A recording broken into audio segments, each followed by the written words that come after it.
ایک عاجزانہ درخواست ہے، میرے چینل کو سبسکرائب کیجیے، بہت شکریہ۔ بسم اللہ الرحمن الرحیم۔ السلام علیکم دوستو، امید ہے کہ ایمان و صحت کی بہترین حالت میں ہوں گے۔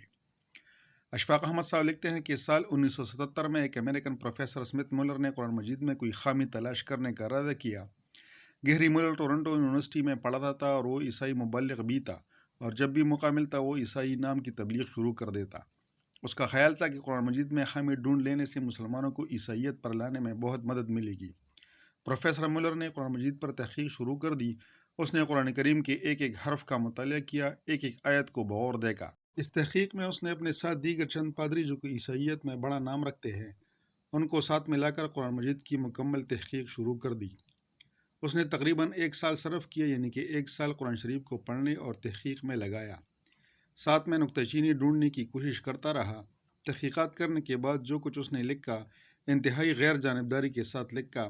قرآن مجید کے بغور مطالعے کے بعد مولر نے لکھا کہ میں نے پہلا نتیجہ اخذ کیا کہ ایسی تحریر لکھنا کسی انسان کا کام نہیں ہو سکتا۔ قرآن مجید کی سب سے پہلی چیز جس نے مولر کو متاثر کیا وہ اس کتاب مقدس کی کئی آیت کا ایک خاص انداز تھا۔ یہ وہی مولر تھا جو کہتا تھا کہ قرآن شریف کو نعوذ باللہ کوئی بھی لکھ سکتا ہے، یہ صرف ایک کتاب ہے، لیکن تحقیق کرنے کے بعد اس کا نظریہ بدل گیا۔ اس نے مزید کہا کہ سورہ النساء کی آیت نمبر 82 جس کا ترجمہ ہے تو کیا وہ قرآن پر غور نہیں کرتے؟ اگر یہ قرآن مجید اللہ کے سوا کسی اور کا کلام ہوتا تو بے شک وہ اس میں کئی غلطیاں پاتے۔ اور سورہ بقرہ کی 23ویں آیت جس کا ترجمہ ہے کہ اور اگر تم اس کتاب پر شک کرتے ہو جو ہم نے اپنے پیغمبر پر اتاری تو اس جیسی ایک صورت لا کر دکھاؤ۔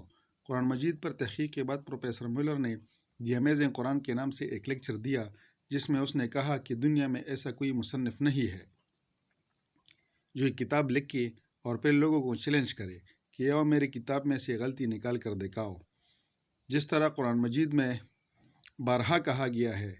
ناظرین گرامی، اشفاق صاحب لکھتے ہیں کہ یہ وہی پروفیسر تھا جو قرآن شریف کو غلطی کی نظر سے، یعنی کہ اس میں سے نقطہ چینی غلطیاں نکالنے کے لیے پڑھتا ہے، لیکن وہ اسے پڑھتے پڑھتے اس قدر متاثر ہو جاتا ہے کہ وہی پروفیسر جو نعوذ باللہ قرآن شریف کے خلاف تھا وہ اس کے گیت گاتا ہے، اس کے بارے میں لوگوں کو قائل کرتا ہے کہ یہ قرآن شریف محض کتاب نہیں بلکہ دنیا و آخرت میں زندگی گزارنے کا انتہائی خوبصورت مجموعہ ہے۔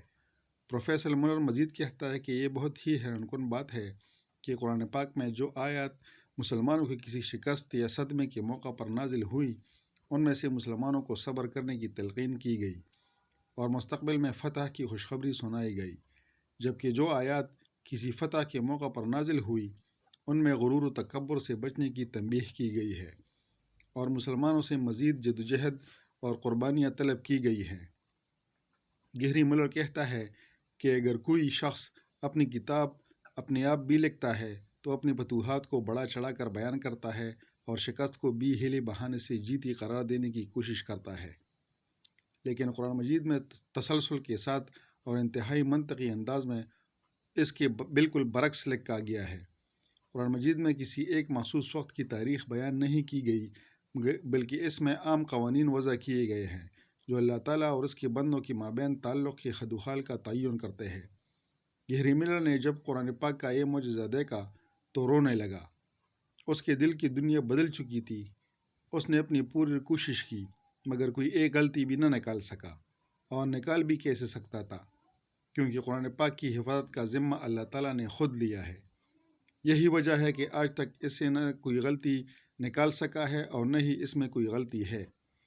اشفاق احمد صاحب کہتے ہیں کہ گہری مولر نے 1977 میں قرآن مجید پر تحقیق کا آغاز کیا تھا اور محض 1 سال بعد 1978 میں انہوں نے اپنے رشتہ داروں اور دوستوں کی شدید مخالفت کے باوجود اسلام قبول کر لیا اور اپنا نام عبدالاحد رکھ لیا۔